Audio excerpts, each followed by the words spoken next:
Where's the video and voice notifications? And don't unmute, don't unmute, voice disconnect.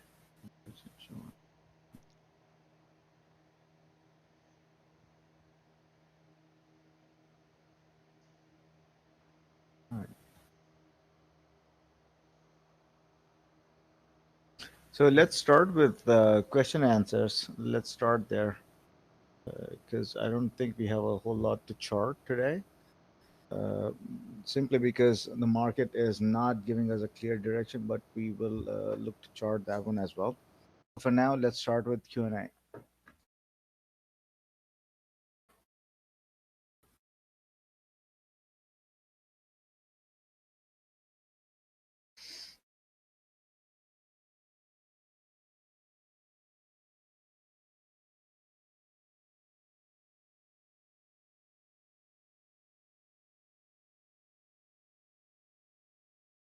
What is the mean? Mean is 20 SMA on any time frame. 20 SMA is the mean. Do you wait to get into a trade after stochastic and MACD crossover, or can it be one or the other? Uh, so stochastic. Okay, first thing first. Let's see. So this is a random thing that just came out, right? I just opened the chart. This random thing came out. So this is how I look to trade, and so this happens to be Home Depot. I usually look for these points where this thing gets oversold, and I follow that thing to a point where my RSI starts to push higher. And for these points to happen, I look for a higher time frame. And on a higher time frame, let's say if it is 1 hour,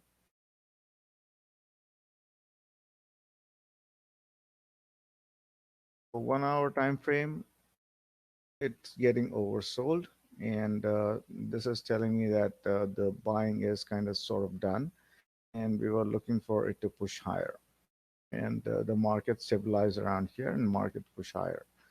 So that's another thing. And then even if I'm not satisfied there, I'll look for higher time frames. Depot higher time frame. So what am I looking for? Did I get this here? Probably. Was this the bottom? Yeah, this was the bottom, somewhere around here. And if I'm not satisfied with this, I'll go look for even higher time frames.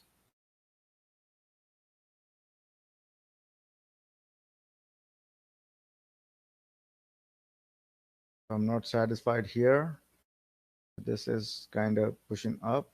Even if I'm not satisfied there, I'll go here.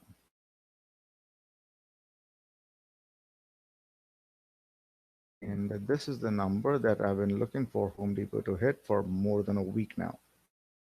Okay, so it came right back down and hit that number. And this is where it was supposed to bounce. And it did bounce. Probably it pulled back a little further because the market downturn, it pulled back, but it was supposed to hit this number.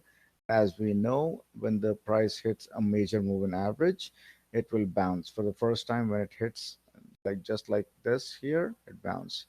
It has to do the same thing again, and it is getting oversold here. It was just a matter of time. It will get hit there and push up. How far will it push up? I don't know that. Might not push at all. But then there was clear that it was supposed to push at least a couple of points. That's what happened, and that's what I was betting on. So this chart is now ended up here. This is how you have to correlate all the time frames. And I think this is where it is headed, 309 something. If it clears here, then this is where it is headed. I don't think it's going to go into 310, but if it does, good for me. If not, I'll simply exit around 309 here. I'll close the whole shebang. I'll just let the puts that I sold around 300, 297.50 to 290. I'll let those sit because they are below here. And if it comes down to all the way till here, then I'll take a position. But the active trades, as soon as this pushes into 21 here, I'll start to exit all of those active trades. That's how I want to trade. So this was just a trade, a bounce trade. That is it, nothing more than that. So what does it mean on? Yeah, it's on the BB. That's Bollinger Band is two standard deviation, and generally the mean is 20 period moving average. That's the mean. So Bollinger Band is based on the mean. Okay, so like today in every overbought in 1 hour, what would have been your entry points on 5 and 15 minute to catch the move down? Because seems like 15 minute have a fake out. 7:15, what a great entry was one. Yep, yep, yep. That is correct.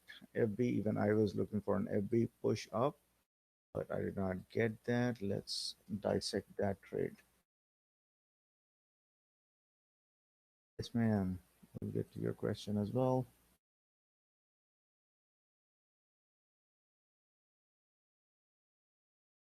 Cool. So let's open up FB all the way into all the time frames. And while you're trading, this is what I recommend you to do. Uh, I know many people simply change the time frame here and try to see. But this is what I do for every single trade. For every single trade, doesn't matter if I'm trading 1 cent or if I'm trading $100. It doesn't matter. This is what I do, and just not from my trades. If anybody is asking my opinion on any other trade, this is what I do. I open up all the time frames, all the time frames that matter at least. Facebook. So this was a choppy session for Facebook, right? You can't make heads or tails out of this unless you're simply scalping Facebook. You will not be able to make heads or tails of this. And you could have simply taken this because 8 below 21 happened here. You could have taken this short. And how would you know it's going to end up here or end here, down cycle? And how would you know? You can't know. So for that reason, you got to go up, and now you can start to see things clearly. And it started pushing down and up, and this is where it stopped, pushed down. And why is it stopping here? We still don't know. But again, it went up here, stopped, back down, went up here, stopped, and tried to went up, push up beyond this super trend, but it couldn't. Just came right back down. Stopped to a T here, bounced, and then pushed back. And the 8 below 21 is still intact, so it started to push down. So, but still, why is it doing this? We still don't know. Let's go up here. Now things start to make more sense. Clearly, it bounced off of its 50-day here. If you were to just trade based on this, you would have no idea why it's bouncing here. Right? So this is where it is. And now the picture becomes clear and right back down and bounce off of its 50. And all the way up till here, hit the Bollinger Band, came right back down, started to bounce around here, and couldn't, and push down. This is where the markets broke, and till this point, I was kind of looking for markets to push up. The moment the market broke here, I went Qs, too short. Right? And let's see if this makes a much more sense. But let's see if we can find some better way of explaining things. Right here. Now, this is a very common scenario. We all know this. We all know this one. Gets overbought, overbought, overbought, comes right back down. Where? To its mean, 1 hour mean. So that's why we look for 1 hour mean. Now, it was obvious that's going to go push from here, but how far, we don't know that. We'll see why it pushed till here, but let's see. After that, it came right back down to the mean. Once it broke the mean, started to come back down to its 21. And I think this is where once it broke its mean, I think it started to push down. That's on the 1 hour. This thing, this thing is just for reference, not much, but still here the 8 does matter, right? So it pushed from here. And now let's see on the daily, what were we looking for? We didn't get this quite number. Expectation was for it to hit this number, and it's 50 is coming down, but it did not happen. This was the expectation. Neither did this happen. So let's see if we can find. Oh, this is a red day for Facebook today. Okay, but for average, it is still not a red day. The average is still pointing up, and that's and here is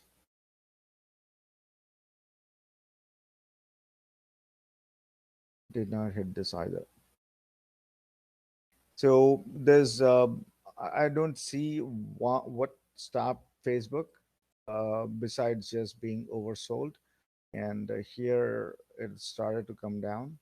The RSI started to come down here itself. You have a doji here, you have a doji, and most likely tomorrow it will come down and test this number around 227 again, 227.30. It looks like it. This time we'll break it. But if you are looking at higher time frames and then you go into trade a lower time frame, especially 15-minute time frame, this is what majority of the market participants trade, and they'll base their trades on this chart. And if this chart is getting oversold, then you can pretty much bet your bottom dollar that it's going to come down and test its mean. Let's see if our theory is correct, and let's pull up Apple. All of them firm believers. There, it got oversold. Came right back down to its mean. Mean struggled, and this happened for some news or something like that, and right back down to its mean. So this is a very common phenomenon.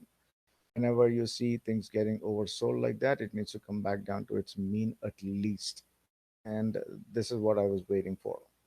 And once the mean broke, and I went short just around this corner. I went short on the Qs.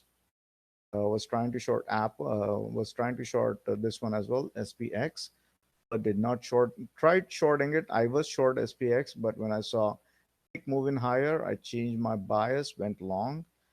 Again, it came back down. I exited SPX short, SPX long. I went Qs short because I see this thing is coming. This thing was coming down as it should.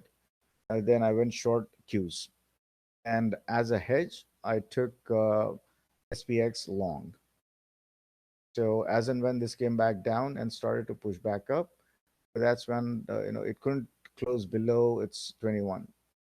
So this was another reason that I was looking for a push up, at least towards the end of the day for Apple. Identical chart almost, right? So let's see. This is Facebook, almost identical towards the end of the day.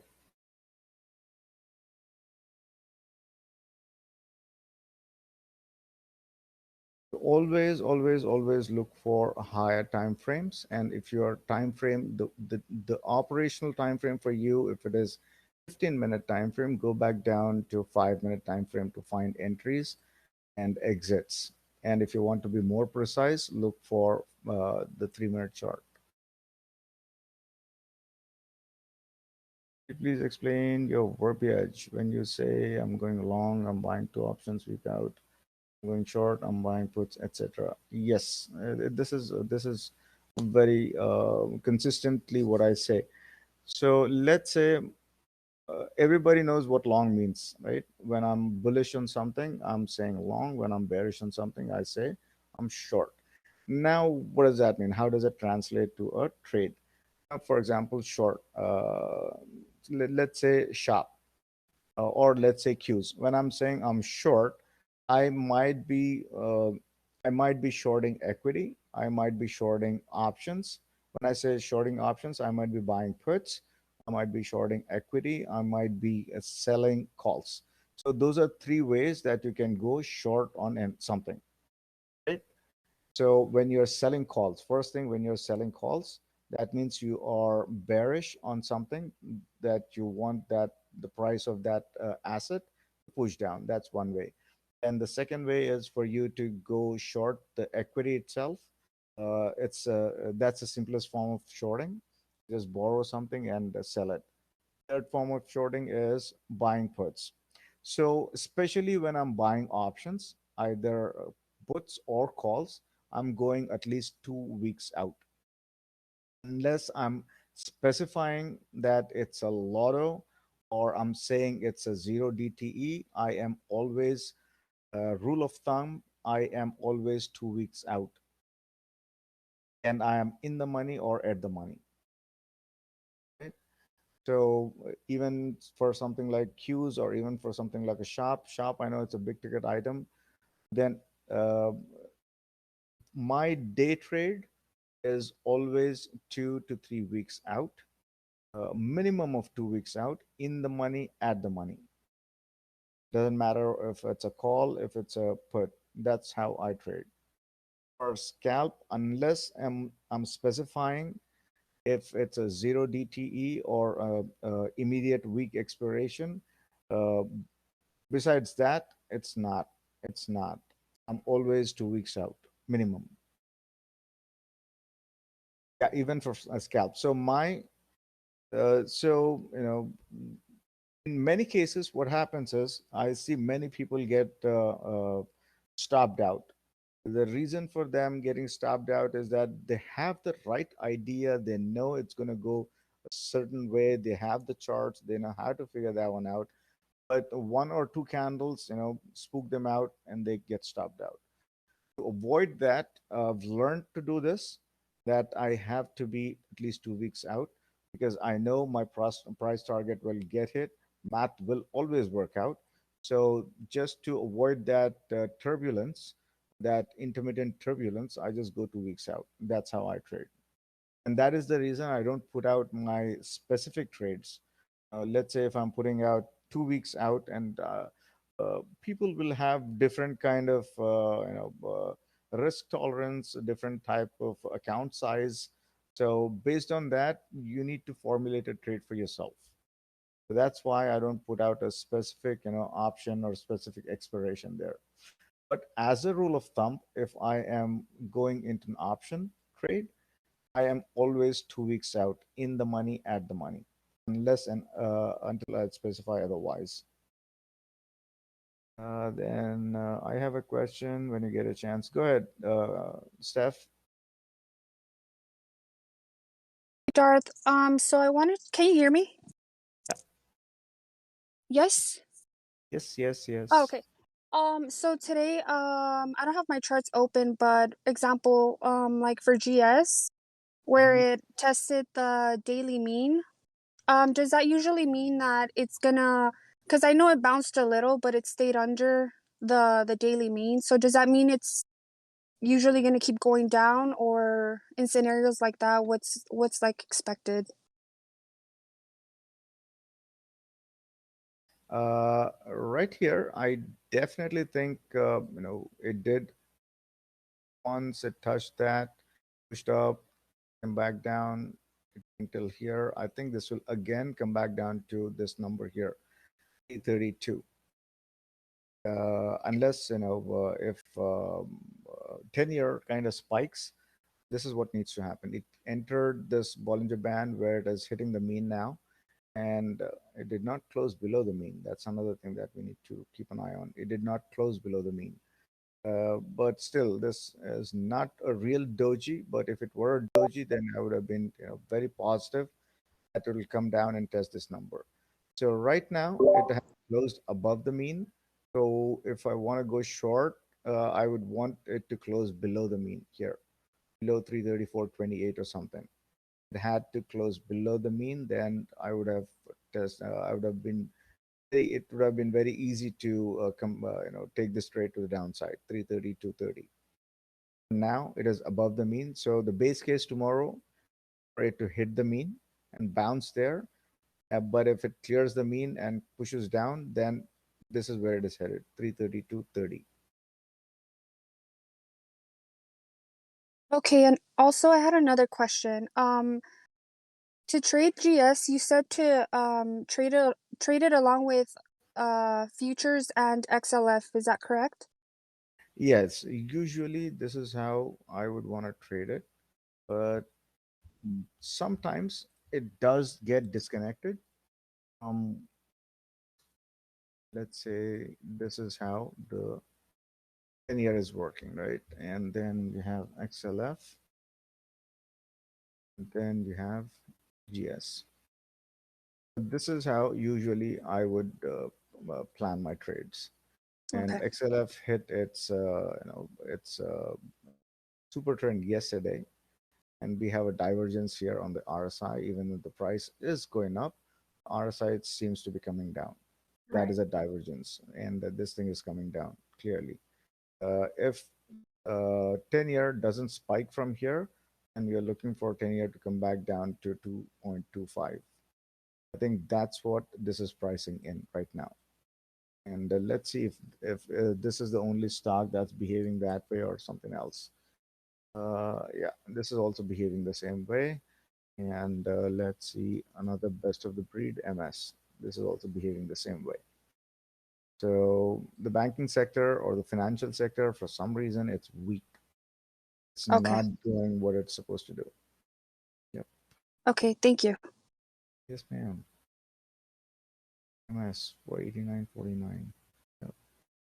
Let's trade this one tomorrow. Why not? Cool.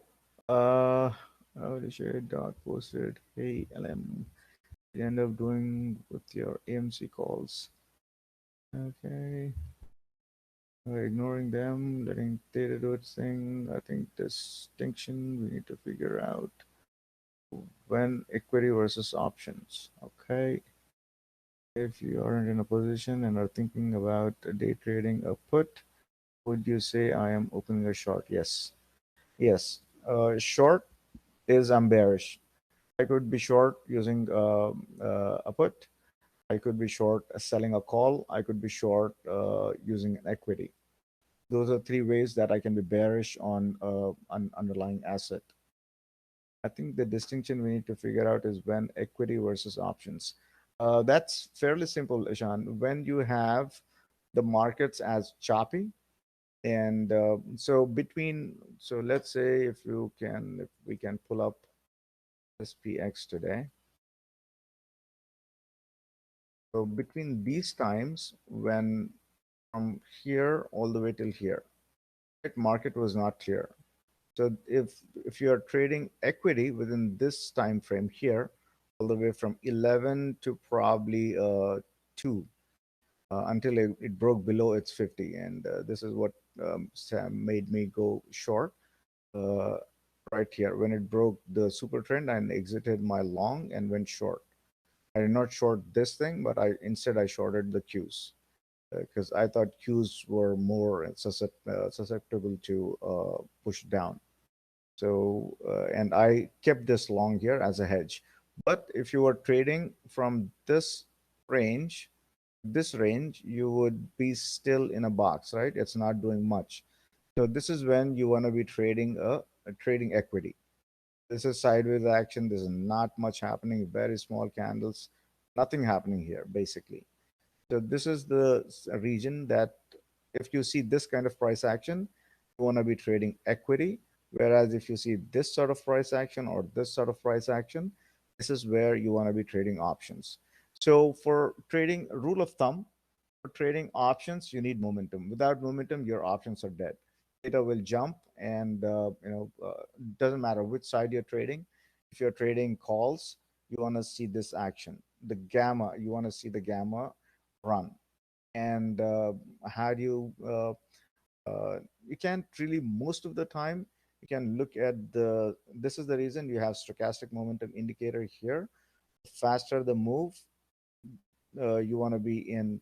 This is where your gamma is running, and this is where your gamma is running fast. So but here there's nothing much happening. This is a half cycle. Nothing much happening here.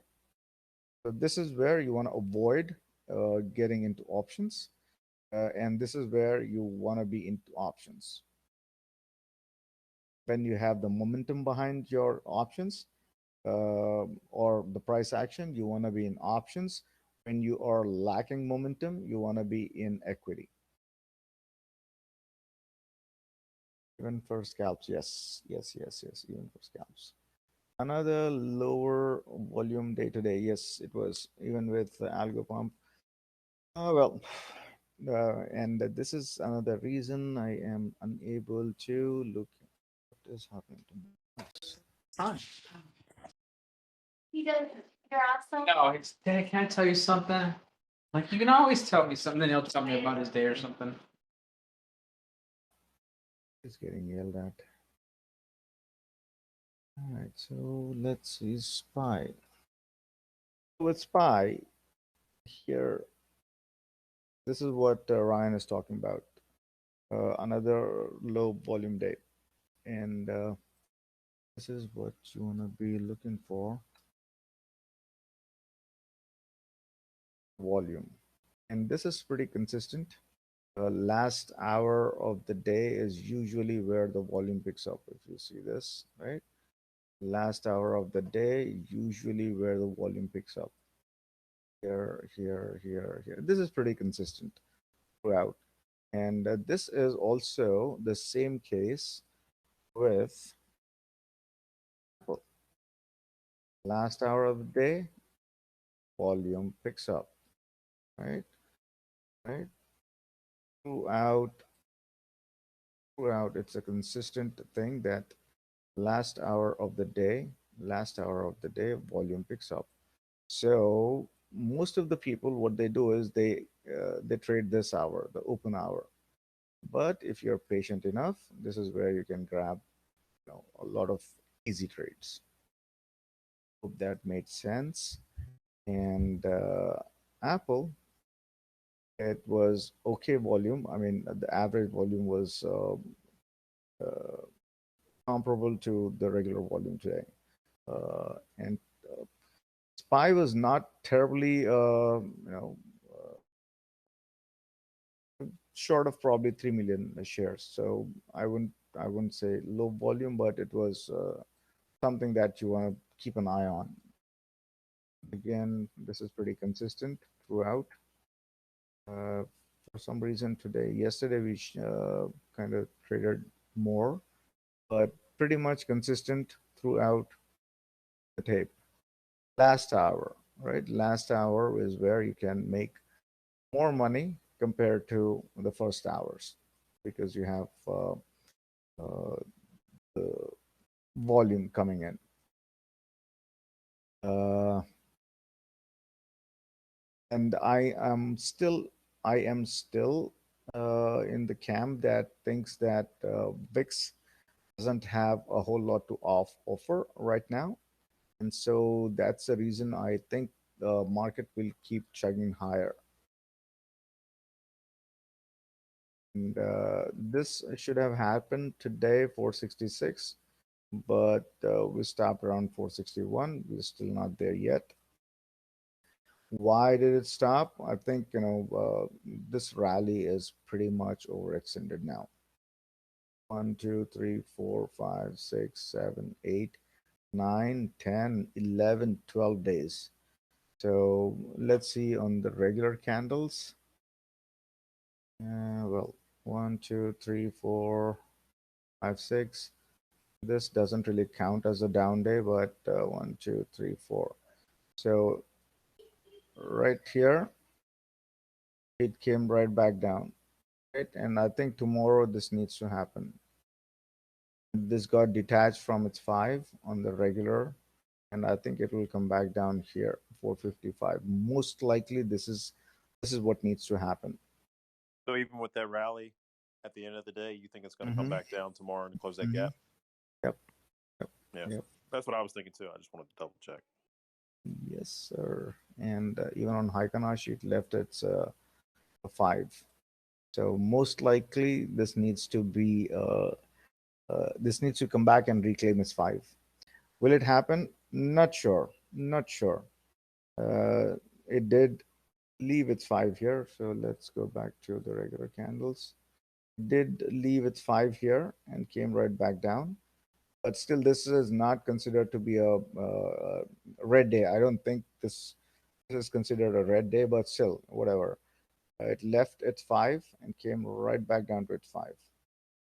So let's see if we can get that five here again tomorrow. I'm in the camp that doesn't think that is a compulsion or it's going to happen, but RSI is pointing down, and Williams R is pretty much to a point that it needs to come back down. It's been running for a while now, and we got one green bar, one pale green bar here, and this thing made one purple bar. So one more purple bar or maybe two more purple bars, not out of the question. Maybe something like today, what happened, rally towards the end of the day, you might see that again. It, it might come back down, hit this number again, and push up. So SPX, and this is the reason I am like 46.64. Had it happened today, I would have been much more comfortable, but it did not happen today. And we are still negative year to date on SPX yet. So I think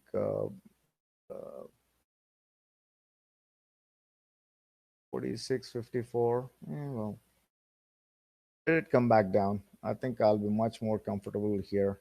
45.65.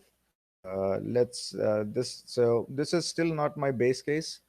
My base case for tomorrow would be on the 1 hour time frame, and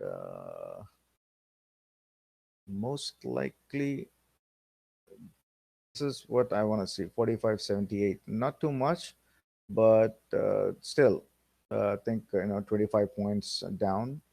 Uh, that's my base case. 45.78. Then after that, we'll see if it breaks here. Most likely, we'll touch down around 45.50. So this is my base case, 45.78. If we break below there, if the futures come back down, then we're looking for this.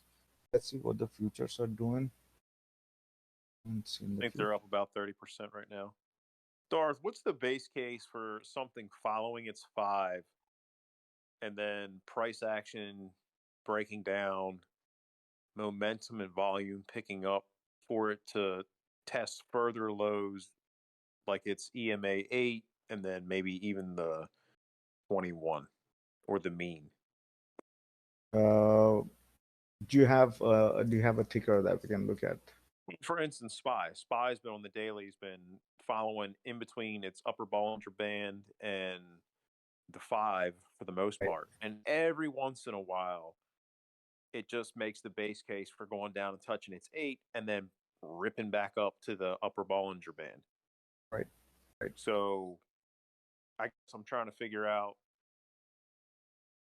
where is it that you find that balance where, okay, it just touched the upper Bollinger Band and it came pretty drastically down to its five.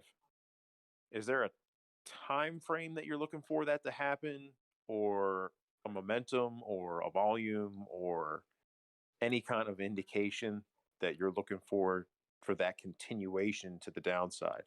I know usually our VIX is our pointer for that. Right. And right now, like you said, VIX for some reason has no ammo. We are totally numb to all the things going on around us right now.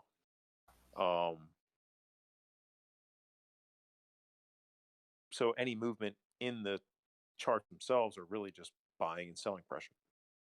Buying selling pressure is it's a momentary thing. But so for example, this is what I was about to point out. Here, clearly it left its five, right? And it made a big move. It left at five and it came right back down to its five and tested five. And now, ideally, it should have, because it went so farther away from its five, had to come back down to its five, test its five, and come back down and test its eight. That would have been the ideal situation. and also it ran up into its stand this one uh, super trend, and it came right back down. And the expectation was it to hit its 5, then push down towards its 8. That was the expectation, but that did not happen. Now, there's a reason that did not happen. This indicator, right? We still are in a momentum phase. Nothing is telling me here, even though it is detached from its 5, nothing is telling me that anything is oversold. Nothing is oversold. Everything is intact. Everything is intact. It came back down. Just the RSI came back down, and it satisfied the 5 and started pushing higher. Now the story is a little different. It is getting into oversold territory here, especially the MFI. It is getting into oversold territory. We got our first pale green bar here on the histogram for MACD, and the good chances now, and also we have this pointing down. Good chances now it's for it to come back down and test it 450 or 5, the 5 EMA. And now if that breaks, I don't think that's going to break. And if that does break, then we'll look for 453, the 100. But still, nothing tells me that it's going to go below that, right? There is uh, the MFI is still doing okay. It's not terribly oversold. The RSI is still okay. It's not terribly oversold. But this indicator is kind of getting out of whack. So just to satisfy this one and this one, probably it will come back down to its 5 and push higher from there. That's just how technicals work. And this is a very consistent pattern throughout.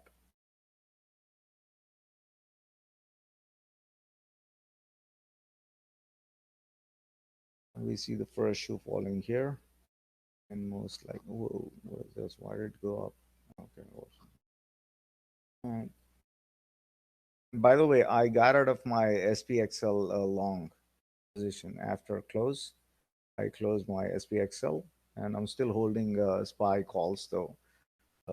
Few SPY calls, but I've exited my SPXL equity.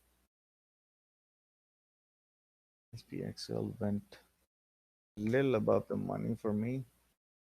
Closed my SPXL right around here. When it was hitting its 8, I closed out.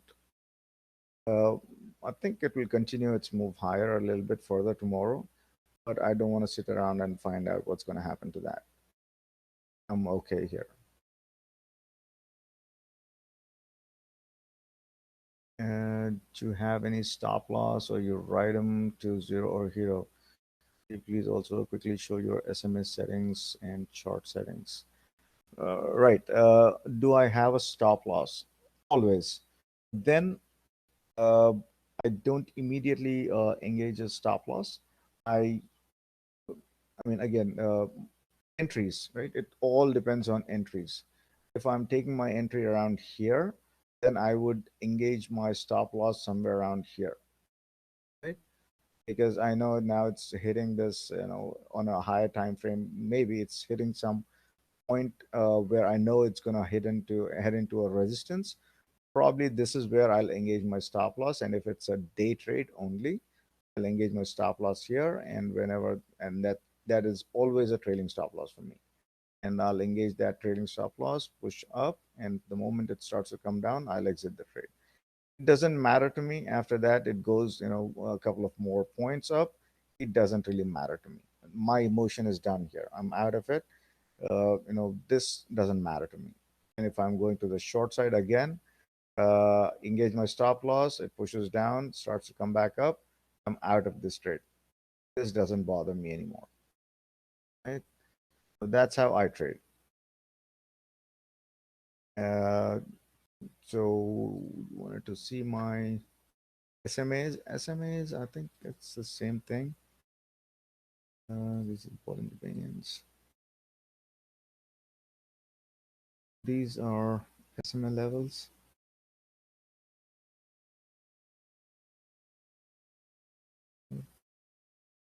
Yeah, so let's open up 50, 100, 200 SMAs, and then My SMAs are always dark colors. Black is 50, and this is consistent throughout the charts. 50, brown is 100, and 200, purple is 200, and this is consistent throughout the chart. And for this is where you click on, adjusted data for dividends. This is always turned off for me, and I don't know if it changes anything, but 26, 24. It doesn't change a lot, but for some reason with Tesla it changes. But with others, I don't know. For shop, why was it being the way it was with you? I don't know.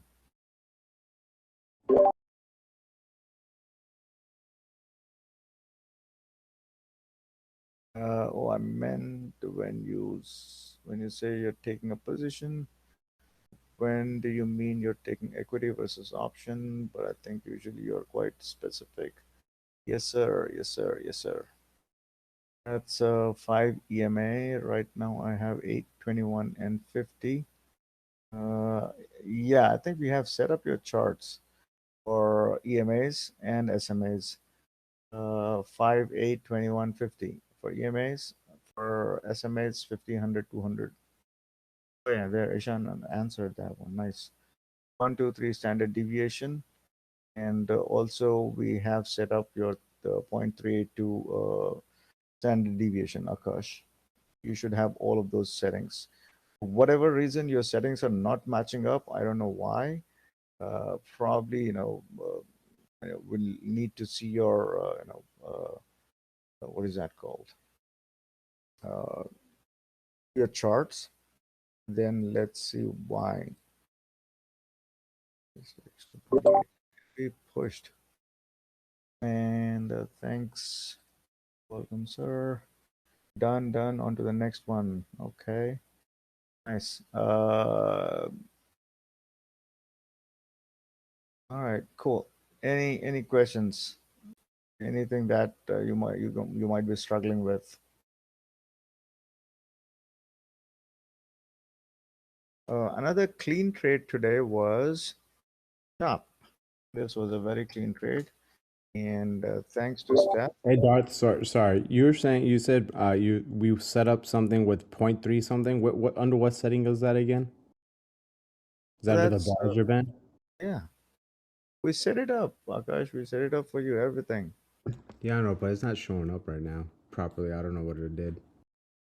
So just pull up a Bollinger Band, right, and get this one.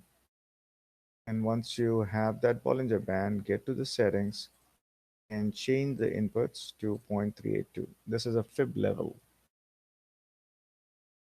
Okay, and then if I want the Stearns a third standard deviation, what do I write in there? Same thing. Just get another Bollinger Band and just put in 3. Okay, thank you. And for 2, just another 2. And for 1, have this one. That's it.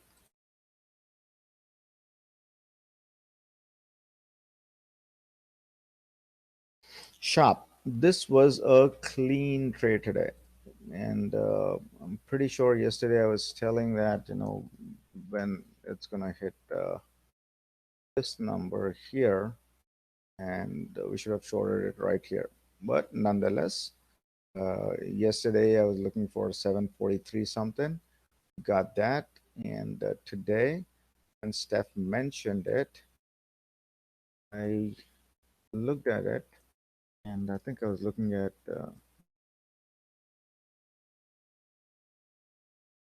what was I looking for? Not this chart. This is definitely not the chart.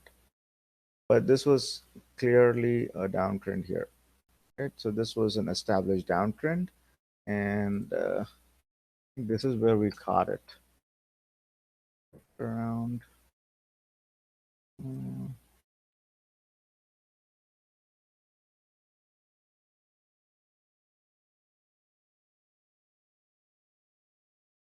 I think right around when she mentioned, I think it was around here. So My initial thought was for it to break above this. What time is 10:40, I think. My initial thought was for it to break above and push into this number here. But that obviously did not happen. And it couldn't push into its mean either. So it started to push down from there. I did not get involved there. But once it broke below its 50, I think this is where I got involved around 7:26 or 7:24, somewhere around here. 7:24 was my entry, I think. The moment it started to cross below it, I was looking for an entry. I got an entry.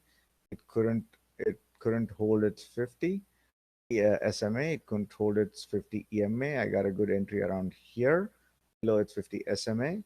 And then I rode it all the way down here. I think I got stopped out somewhere here. 719 or somewhere around here. Yeah, right around here I got stopped out. And I think somewhere around here I got stopped out. And I was looking for an upside because the market were pushing upside. Didn't get the upside either. Got stopped out around for 50 cent or something. Then I was looking for a downside again once it pushed below this. Got that downside probably till 709 or something. I can't remember. But this was a very clean trade, and this was a very clean push up. Why 709 again? This is where it is coming from.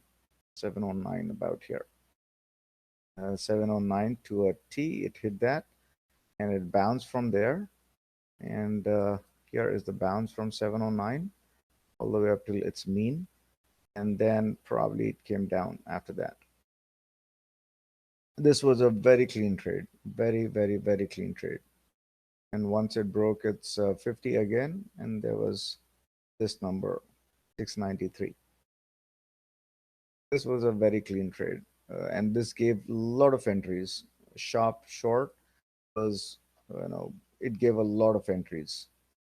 Most likely tomorrow, if it can clear this 708, the 200 on its 15, then we'll look for it to push into 710, which is the mean, and probably hit its 21.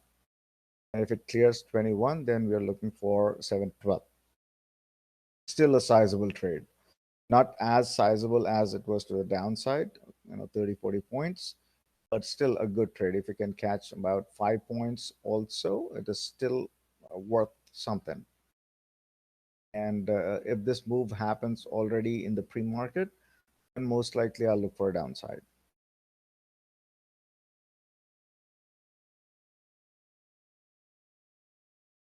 Minute chart give the perfect entry to. Yes, ma'am. You were watching that like a hawk. And thank you so much for letting me know about that trade. I should have taken the GS trade with you, but I'm an ass. I did not take that trade. Next time, yep, I'll follow your trade next time.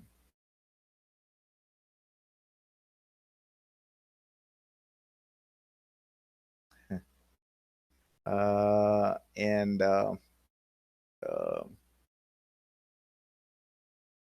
what I was supposed to say. This trade. Yesterday we were looking for AMD, and AMD was based on this.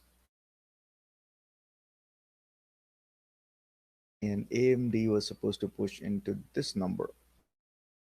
AMD, I think yesterday it closed somewhere around here, 122.80 something. Based on this, we were looking for, and based on MU's earnings, we were looking for AMD to push up as well.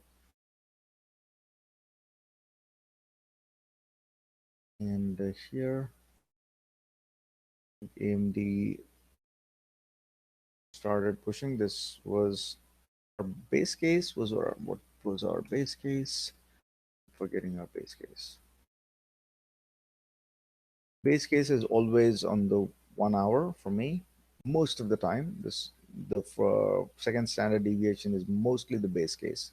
So 124.80. I'm pretty sure this is the number I said for this one, AMD 124.80 or something.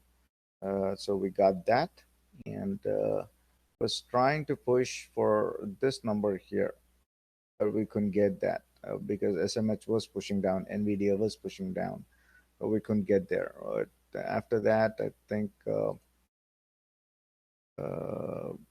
after that it came back down. I think Simon was trying to short it, and that was the correct idea to short it because you have the moving average on the RSI pushing down. Even though the RSI was pushing up, the this one was coming down. So that was a good idea to short it, and it came right back down to its super trend. And usually, this is how it works. If it breaks the mean, and then you can see it come back down to its 50. Usually, this is how it works. Goes up, gets overbought, comes right back down to its mean. So this is a very consistent pattern. If it breaks below the mean, then we will reassess the situation and look for a major moving average down there. But this is how it usually works. Gets overbought, comes right back down to its mean. And people get trapped in here, but we were looking for this number. We knew when we need to get out of that AMD trade. So this is how it happened. I did not go short. I think Simon did. He was right about it. And tomorrow, AMD should push up into its 5 here, 119.19. This should be the base case if it clears there. Seems tough to clear it, but looks like it will clear if it does. Like, let's say base case is 119.95, and if it does clear there, then we're looking for 120.56. I don't see AMD beyond that. If it does clear 120.50, then we'll reassess the situation and into its 1 hour mean 122. This will happen only if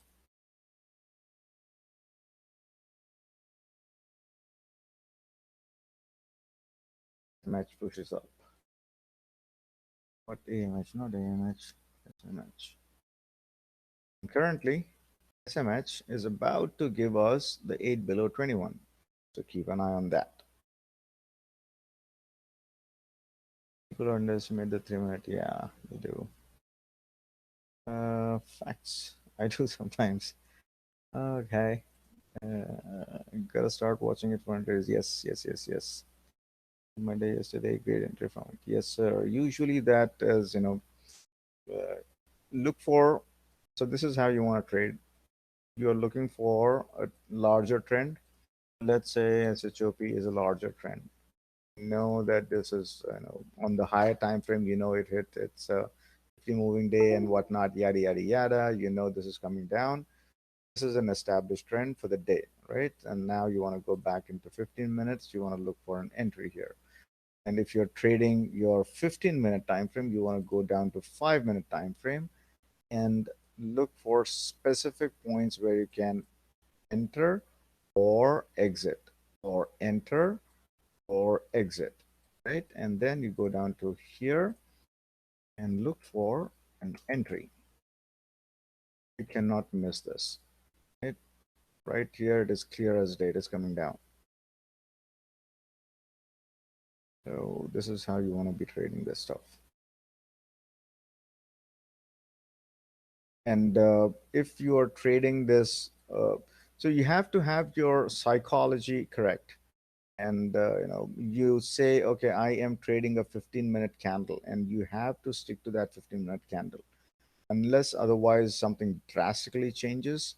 For example, here, if you're saying I am trading 15-minute candle, the upside, you have to stick to this, right? Unless this thing changes and tells you that the momentum now is to the upside, you should not go beyond this candle for your trade.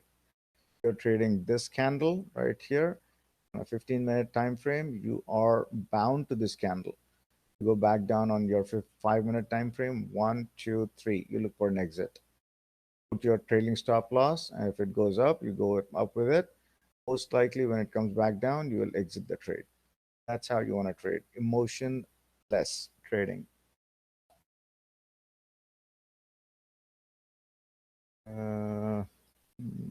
We missed Walmart today. Yep, yep, we did. Timo language. Language, Timo. uh,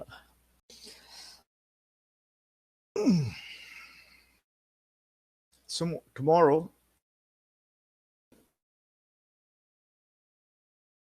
this is a crucial watch tomorrow, Apple. This will make or break the markets tomorrow. Most likely scenario for Apple will be to push up. That is the most likely scenario. Not many people understand technicals, how this works or whatnot, but most likely because Apple came back down, people will want to jump in and people will want to push it to this number. And if Apple can come down to 174, I think that's when people will start to panic around 174. Apple 174, the people will start to panic there. Until that happens, I think people will be okay to trade Apple to the upside. 174 is its first Bollinger Band, and it is below its this one, 5. So if Apple comes down to touch its 5, people will start to panic if it pushes below its 5. And this is where I think selling will start. And Apple 172. Well, I don't believe Apple is going to come back down to its 8 now. But if Apple does come back down below its 5, I think panic will set in. Now Apple is sitting right about here, and it is having a difficult time crossing this number. It had pretty decent volume too, comparable to average. So, and yeah, and if as I said before, if you are not able to get into a trade during the first hour, whatnot, these are obviously choppy hours. But the last hour is usually where the volume picks up for the markets. So keep that in mind. Less profanity in the chat when it's nighttime in Dubai. Strange. Where's the Dubai guy? He's not here. Questions. Q. You have a Q in your name, so you need to have a question. Alex, any questions from your end? IG. Have a question, not a ticker. Yeah, Dom, go ahead. Jump on. You can unmute and talk. Hey Darth, so I just wanted to ask for Apple. We were just looking at their chart, and based on the daily, I know you were expecting, based on the other technicals, for it to push down. But looking at the MACD, it's still showing two strong green candles, the histogram, and MACD still looks like it's pushing up. What makes you say it's gonna go down to 174 again? Nothing, because it's been pushing up so far, so high, right? That's the only reason I'm saying it might, and it actually left its 5. And if it had to come down to its 5 around 175, uh, it should actually, in theory, it should come back to its 5 and check with its 5. And since it has been running, let's see regular candles. So it had a green. So there you go. Okay, so more logic based on that one. Right. Thank you. So here 175. So we'll keep an eye on this one, 175.80 or something. Most likely it has to come down, and you can see. So Heikanashi candles are a average, right? So that's why you can't. And I think this is the longest winning streak for Apple. 1, 2, 3, 4, 5, 6, 7, 8, 9, 10, 11 days. All right, so yeah, this needs to have a breather, and most likely it will come back down and test its. It is also telling you the higher high here. Indicator is letting you know that's a higher high. Unless the apes take over, or unless something really drastic happens that uh, I don't know, President Biden says everything is good, and President Biden goes on a horse ride with Mr. Putin. I don't know, something of that sort happens. Yeah, this will push him to 180 and beyond into all-time highs. During that situation, I think it's a pretty good assumption that it needs to come back down to its five at least. And if it breaks its five, that's where the panic will start. That's where I think most of the people will. Uh, that's when I think most of the people will start to panic. Apple, it's eight. At this point, I don't believe that. At this point, I don't believe that Apple to eight. But if it comes down, that'd be a welcome move to the downside. Darth, I thought you said previously 3 minute can fake you, good, but now I'm hearing the more people are using it. 3 minute is generally for your precise entries and exits. Precise. So if I am, if I'm doing something like, what do you call that? Averaging down or averaging up, that's when I go, or if I'm looking for an entry where usually I don't put a stop loss when I enter a trade. So that's where I go down to that exact point where I want to get involved in a trade, either to the long side or to the short side. So that is the reason I use the 3 minute for precise entries and exits, and not for a whole lot of trading. And on a choppy market, yes, I will be only at 3 minute to 5 minute. I don't want to be more than in. Don't want to be involved in a trade more than that.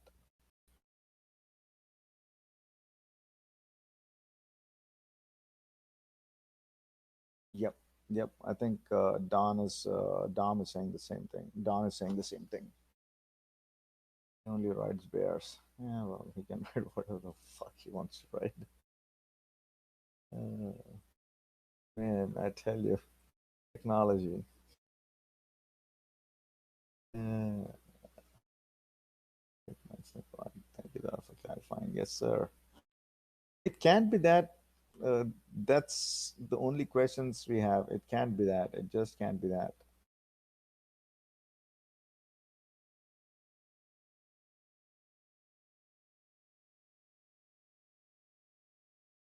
Apple, Haikanashi trading you. Nice. Nice, nice, nice.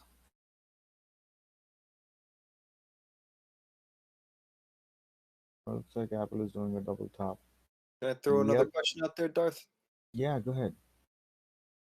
Can we get kind of like a order of operations of what to look for, like as far as like technicals on a stock first, then check the VIX, then see the direction of Apple, or like just maybe a general checklist that you have like that?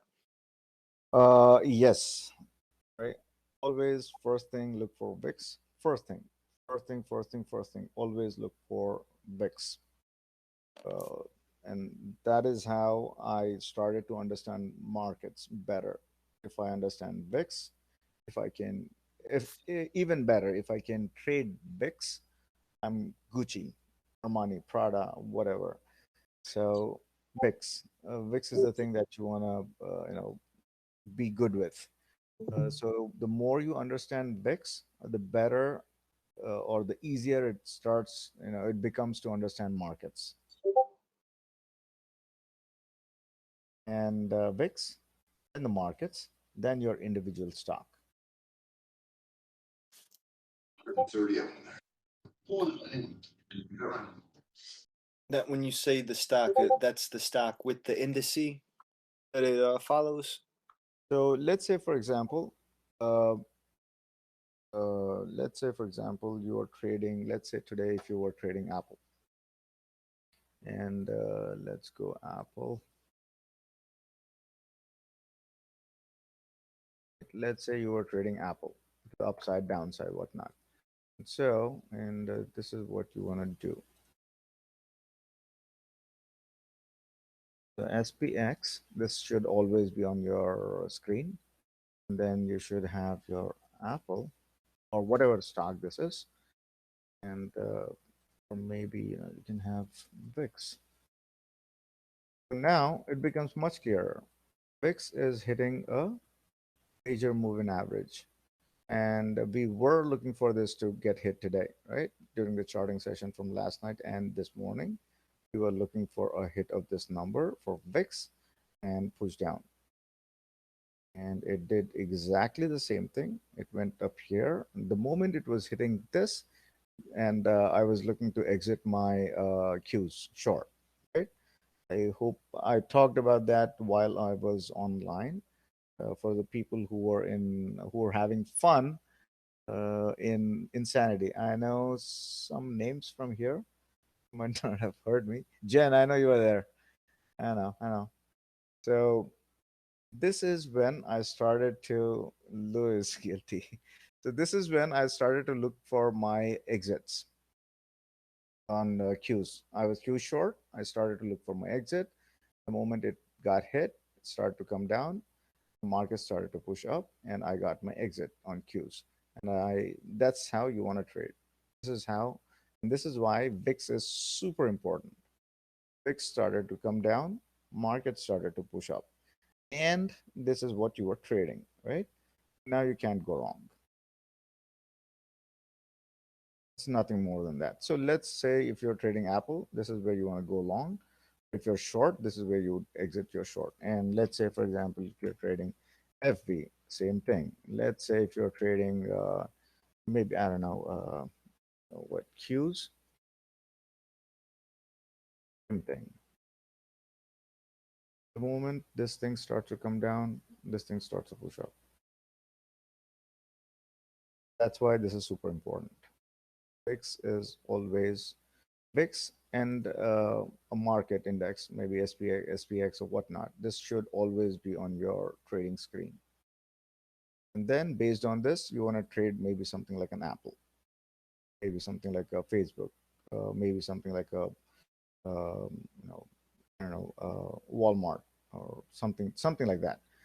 Uh, the major or rather mature companies. If you want to trade mature companies, this is how you want to trade it.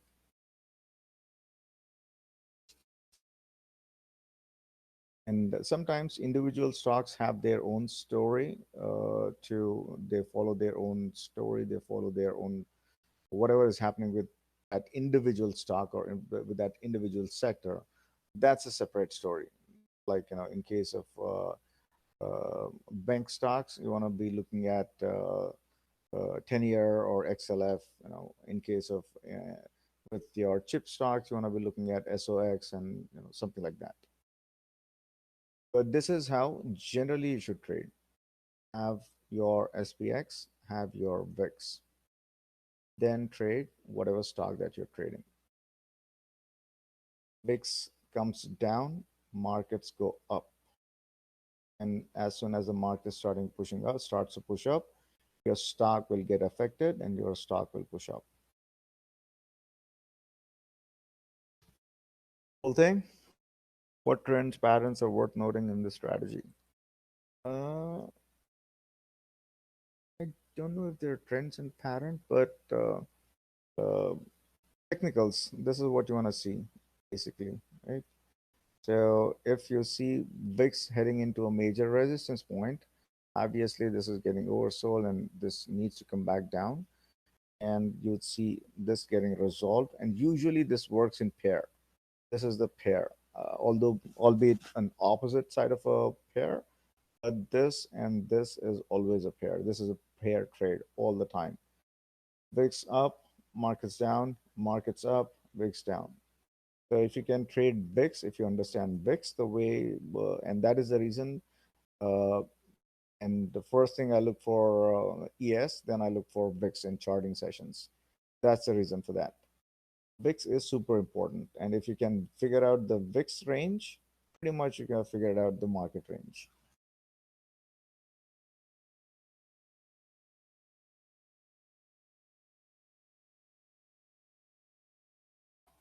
That usually it correlates, Akash, but sometimes it happens that VIX will be lagging or markets will be lagging. depending on major stocks like Apple or Microsoft unable to push for whatever reason. Those are the cases when the market will be lagging the VIX. Let's say there's some bad news on Apple or Microsoft or both, then doesn't matter how far the VIX is pushing down, the markets will struggle to go up simply because that is 11 to 12% right there for SPX. People that are having hard time, they can invert VIX in trading view. Yes, they can. But how would you do that? I don't know. There's a way. Yeah, you can.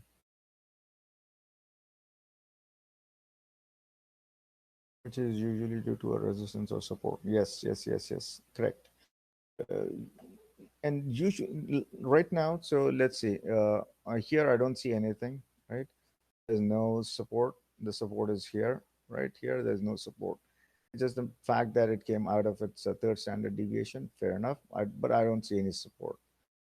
There's no reason for it to bounce here. And then let's look at the SPX on 1 hour. There's pretty much it had come down here. This is not a reason to bounce, but I was looking for this number 45.74, something like that. I think I put out that number as well. This is where it was supposed to head, but it pushed up from here majorly because of this. Had there been more upside for the 200 to hit, the VIX would have ran up further. And that's when the market would have come down further. But VIX did not have any further room to go. It had to come back down. And hence the rally in the markets.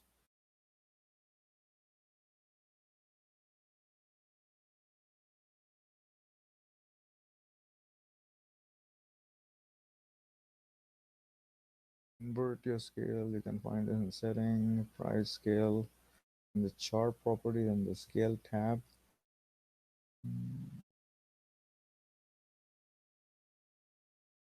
How do you do that again? Invert scale. Okay, let's see. Where is invert scale?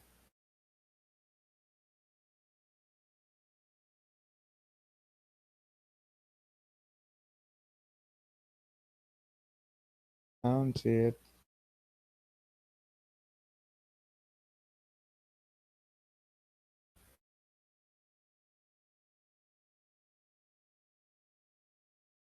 I don't see it.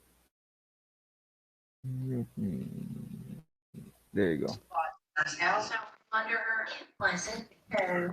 You are unmuted, Louis. Oh yeah, you figured it out, dog. I was just gonna tell you where to go, but you got it figured out. Maybe that No, will I help can't. people. I can't. Where is that? I'm not seeing that. Click on the chart, the main chart itself, Yeah. and then yeah, I went to settings. Settings. Right. Oh yeah, and go to scales, I believe. Okay. Invert. It's one of those right there. I think appearance might be the one. Like the appearance tab to the left. Right. Yeah. I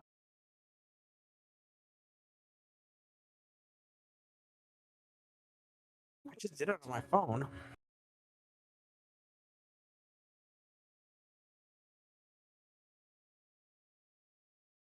Yeah, clicked on the gear and then price scale, invert scale. Yeah, I can find it.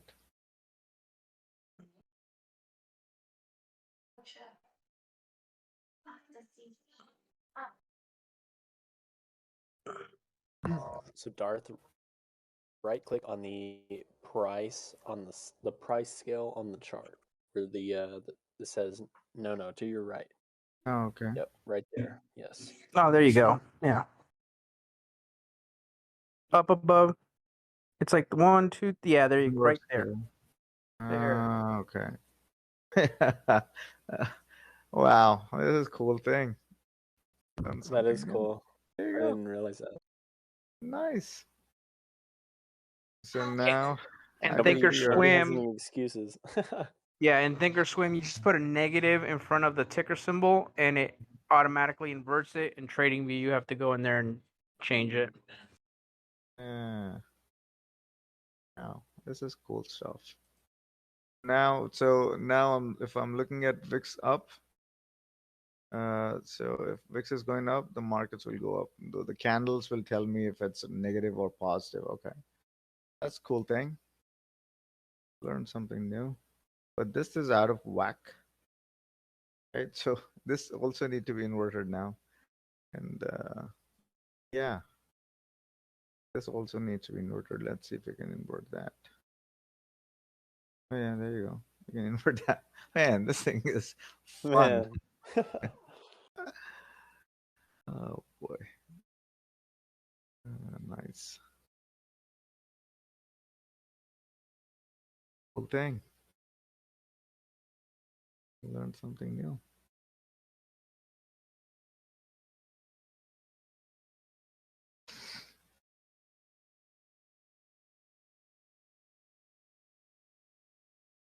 All right. Questions, guys. Questions. Where are you struggling? What are you struggling with? And again, for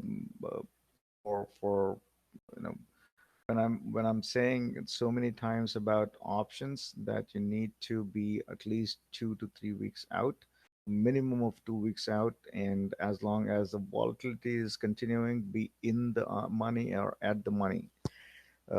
I know the other day Marissa took a trade. It was a very good trade, LRCX. Had she been in the money or at the money, she would have made quite a bit of gains instead of a little bit of loss. But yeah, and again, you saw what happened to Rob's options, right? And he went, I think, out of the money, even though the price was moving in his favor on Lulu. But he couldn't translate that into profits simply because Ivy Crush, right? But had he been in the money or at the money, he would have salvaged some of that. And that brings me. Somebody asks AIG. AIG is a short for tomorrow at least, and I think it has to come back to here 62.84. Not a lot of it, but yes, definitely it has to come back. So if you can kind of get 1,000 shares of it and write 50 cents, 60 cents down, still make money on that. And if that breaks, 61.29. You want to look for these kind of trades. You want to master your skill around these AIGs, KOs, WBA, Walmart or Verizon. You want to master your skill around here, and then you can scale that to Tesla. It doesn't matter. Amazon doesn't matter. Shop doesn't matter. Can't be wrong if you never answer the question. True.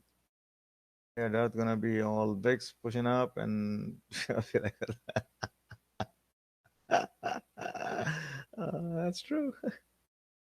No more degen zero DT. Yep, yep. That zero DT crap needs to. We need to somehow, wipe that out of our head. That zero DT. I know. We caught some bad habits, but need to get rid of those. That crap jumped post market. I don't understand why. Yeah. Let's see.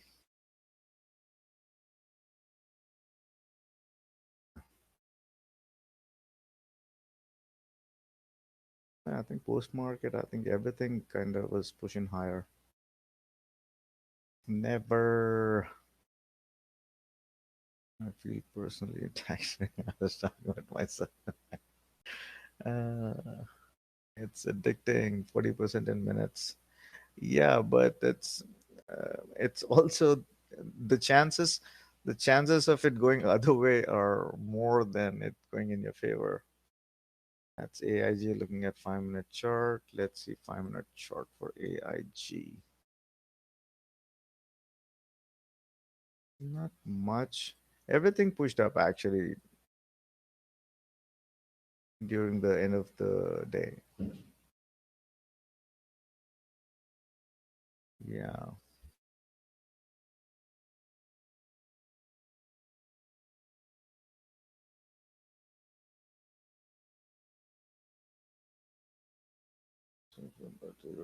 Yeah, yeah. You can just unmute yourself and talk, Brian. Just yeah, there you go. Darth, you there? Yes, sir. The question I wanted to ask, like when you're going by the first deviation, second deviation, the meme, and then you're going to the EMAs and whatnot, or the super trend. What's the precedence like? How do you know if it's gonna like just go from the meme to the first dev and then stop, or go to the second, or go all the way to the 20 EMA, or go to the super trend or something? So this is why this is super important here. SMI, stochastic momentum index. This guy will tell us whether there is enough momentum or not. Okay. And also, these moves depend on the larger market itself.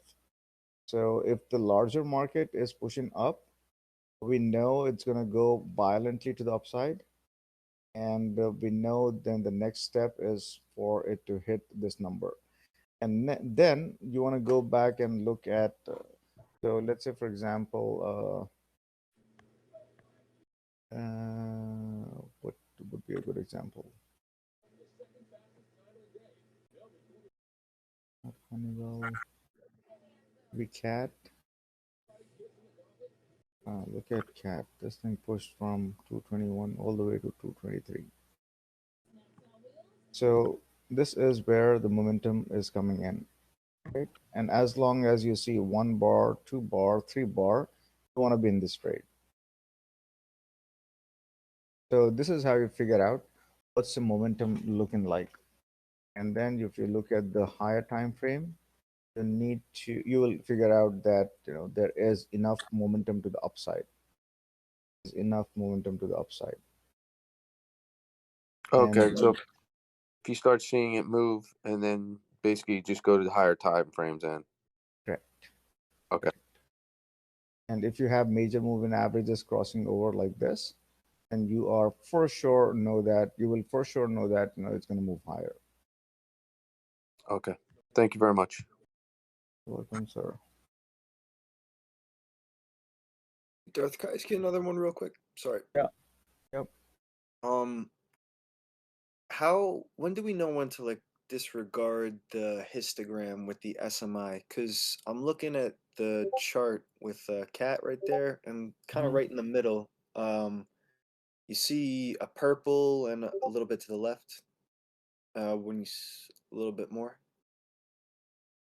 where you have the purple bar next to the green bar.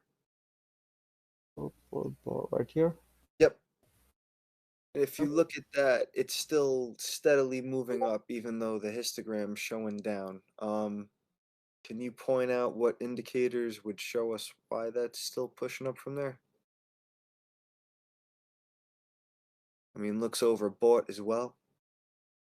I'm sure sometimes there's just outliers, but I think so. If you want to go back to the higher time frame, this is still intact. This move is still intact.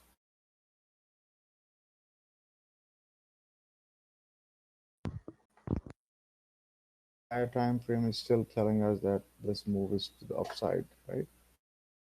So yeah, there you go. okay. Higher time frame is indicating it is getting. I don't know why it ran up super hard to 225.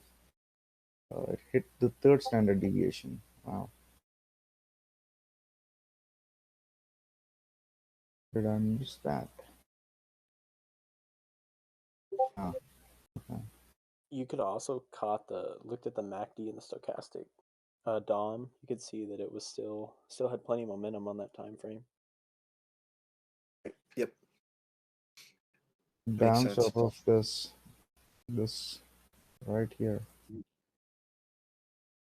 Dan was trading this one. Dan was trading this one today. It hit its Yesterday, I think it hit this one here, and it started to push up.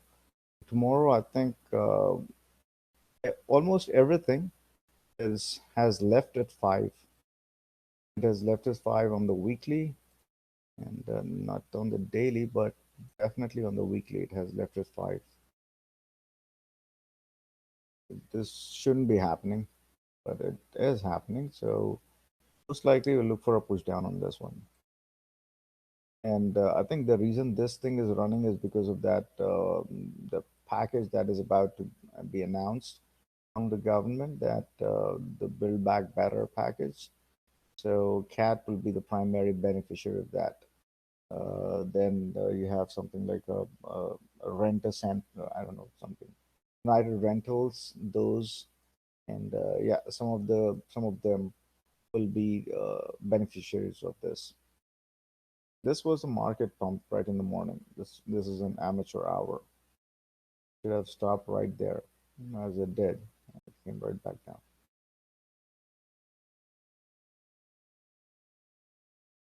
This is a continuation of what was happening yesterday in the market for this one. So markets are always a continuum, right? Just because after hours of market has closed, doesn't mean that this technicals will get disconnected from what's going to happen next day. Technicals will always be intact, and 8 over 21 is happening right here for this one, and we know that 8 over 21 will bring about this green candle. This is a technical push up in 8 over 21 right about here.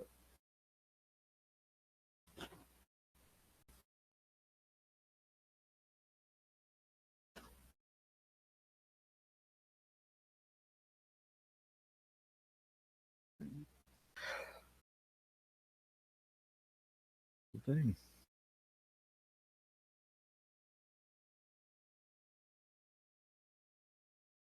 For tomorrow, I'm still holding this one. I think CRM looks okay here, but this being a tech stock and this getting, let's see if you can find an entry for CRM. Okay, CRM looks good.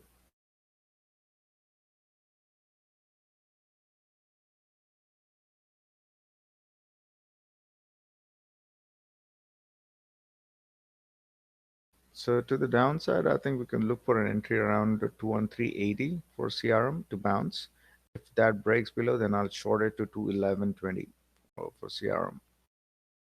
211, yeah, 211.20, 211.40. That's the range I want to short CRM. But here, if it comes down to here, 211.40, 50, this will bounce. CRM will bounce here. Give or take a few cents here and there, but CRM will bounce. Probably it will push into 213.98 or something like that.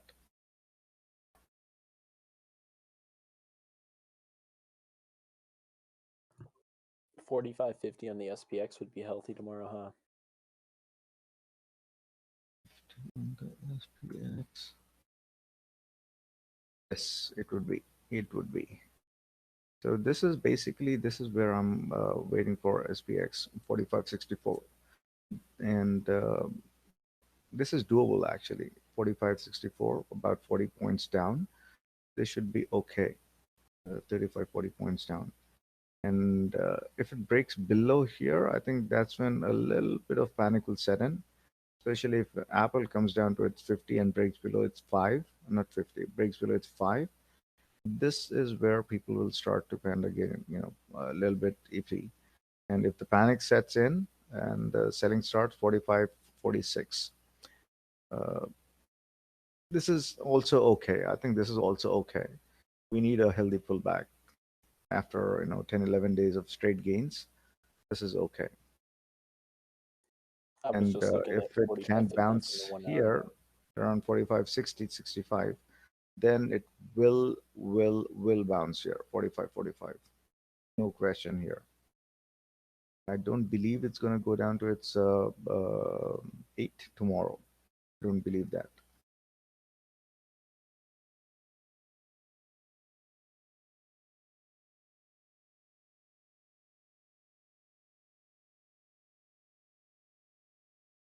Sometimes you need to learn to their own. Double down then. There you go.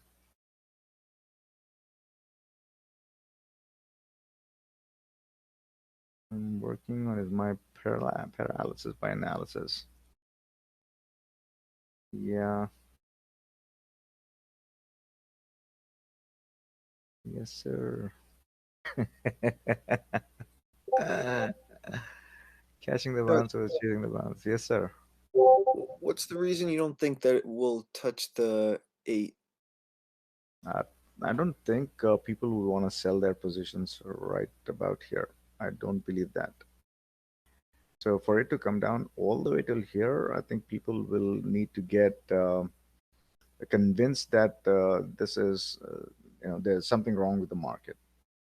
Unless that happens, people will not want to give up their all these gains. Okay. Yep.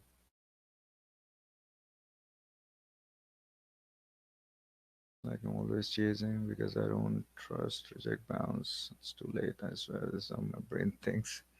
It works when I look at a chart trying to do math and graph.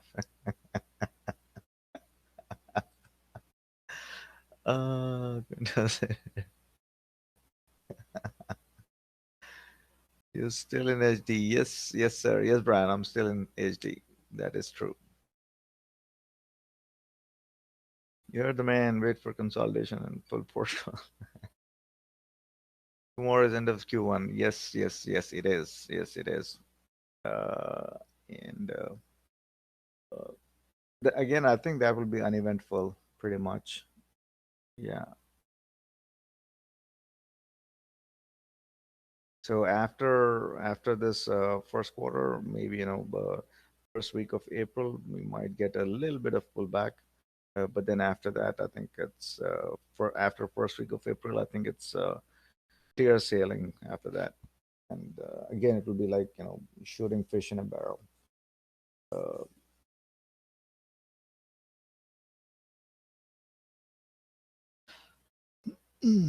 Want to see SPX 4616 p.m. to confirm the move down at open 4616 4616 from where? Up here. Okay, cool. Cool. Nice thing. Bear come out on Monday. Smooth and easy. Okay, makes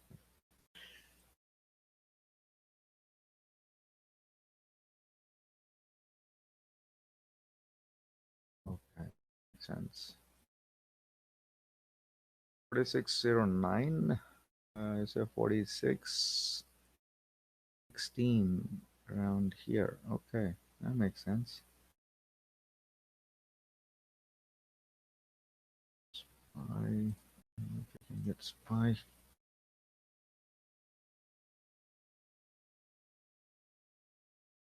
Pushed a little bit higher. 459.26. Okay, right here. So if spy can push into 459.50 and 460, that's when I think it will head into 416.60. Cool, sounds good. Take care. Take care, Donovan. Hey guys, so if anybody has any further questions, we'll answer. If not, let's wrap it up here.